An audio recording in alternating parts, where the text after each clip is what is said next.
dear members of the Jewish community, dear friends and colleagues from the Ministry of Foreign Affairs, from DIANET, dear friends, colleagues and guests. It's a great honor to welcome you here tonight to celebrate Hanukkah together. It's really a very special evening for us, and I want to thank you personally also on behalf of my wife Sheila that you could make it. It's really fantastic to see you here in this residence. As is so often the case, Hanukkah and Christmas are pretty close together this year, and as you can see, we are in preparation for Christmas, and Hanukkah is already in full swing, obviously, and but both, of course, celebrations, both holidays have so much to do with light, and that is on the surface the case. In your case, each day another candle is lit during the celebrations. In our case, every week another candle is lit on the Advent wreath, and I think that already is a kind of superficial from the outside sign that that may have something to do with each other. But of course, much more important is the significance, the substance. And when we look back to this year, we have seen so much darkness, so much suffering, so many crises, so much war and violence that we are now looking forward to the much needed signs of peace and hope and solidarity and friendship, and that's what these lights really stand for, and this is why it's fantastic that we are able to do this together tonight. I was particularly delighted to watch the lighting of the Hanukah in front of the Brandenburg Gate in Berlin the other day. This is a huge Hanukah in one of the most historic places in Germany, obviously, and I think that was another reminder of how central and important Jewish culture is in Germany these days. And this is something I think one cannot say often enough. It's not to be taken for granted, but we are very proud that we have also, again, a growing Jewish community in Germany, actually by now the third largest in Europe, which is quite something. And we are very, very happy about that. Last year we celebrated 1,700 years of German-Jewish relations. That's quite a number. And we did this also here in the embassy. We had the Sukkot celebrations here together, which was really also fantastic. And in these memories, in these memorizations, in these memorials, we focus, of course, on the flourishing relationships, but we also remember the darkest chapters of Jewish, German-Jewish history, of course, the Shoah, and all the responsibilities the past means for us, and we take this very seriously, and this is something that is very key to our policy and to our thinking. Today we are really very grateful that we have such a vibrant, flourishing Jewish community in Germany.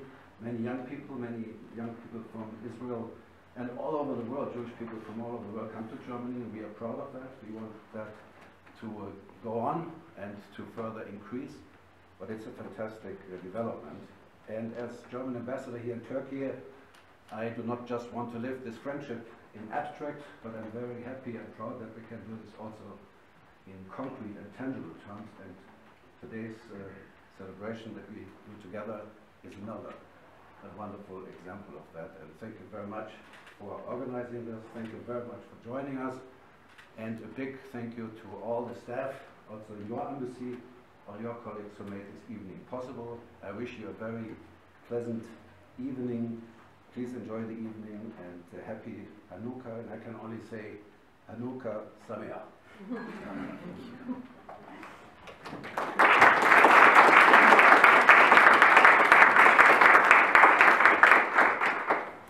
Thank you so much, Mr. Ambassador, for your very kind words.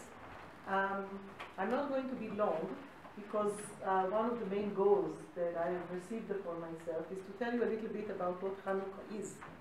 But before doing that, I would like to say that as a wife and a mother of Germans, of German citizens, I'm so touched by this, by the lighting of Hanukah on Brandenburg Gate. Every time that I see pictures, I must tell you, the tears stand in my eyes, because this is the change of history. And when we talk about Hanukkah, we talk about history. Not necessarily about, general history. And even in Jewish tradition, Hanukkah is not a holiday that is mentioned in the Bible.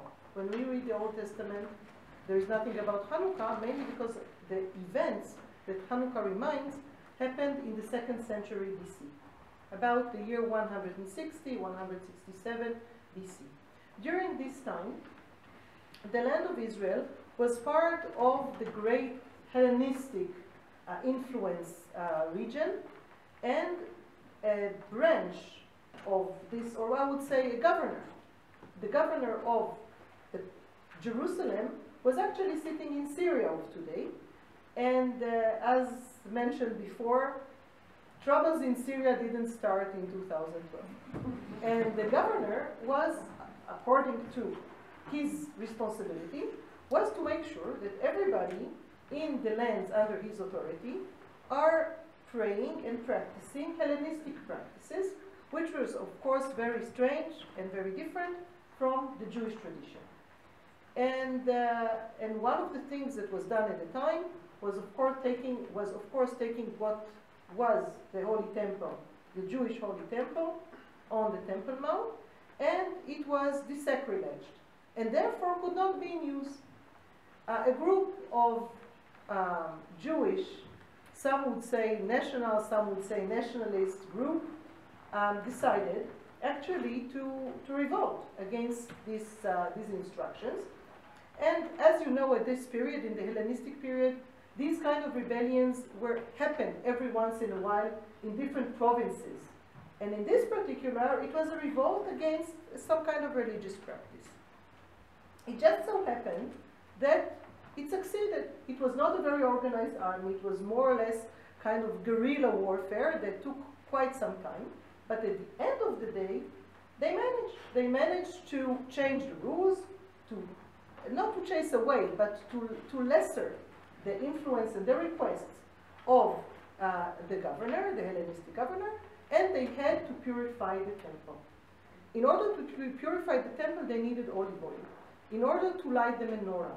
Chanukiah is not a menorah. The menorah is the symbol of Israel, the one with 7 branches. Here you see 8.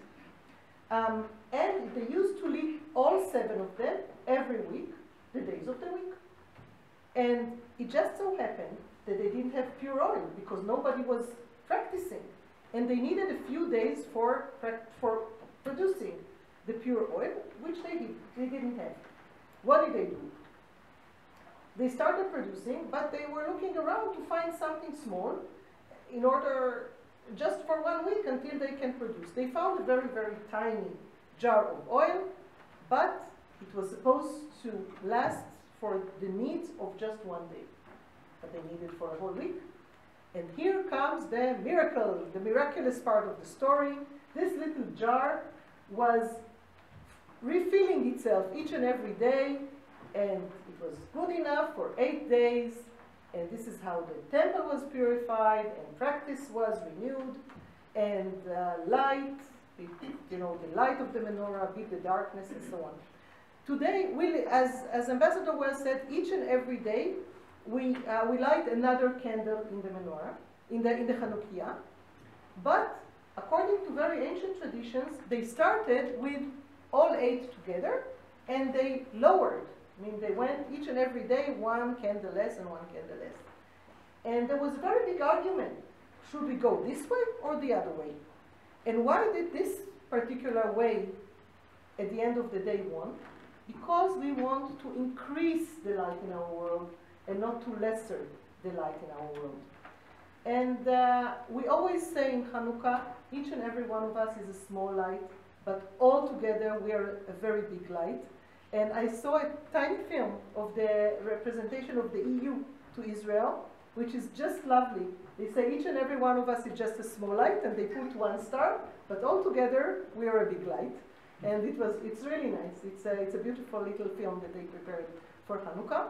So this is our main goal, to increase the world and to lesser the darkness in our world, and we can do it only when we stand together. So thank you very, very much. אשר קידשנו במצוותיו, וציוונו להדליק נר של חנוכה. Amen. ברוך אתה אדוני, אלוהינו מלך העולם, שעשה ניסים לאבותינו, בימים ההם בזמן הזה. Amen. Sure, please.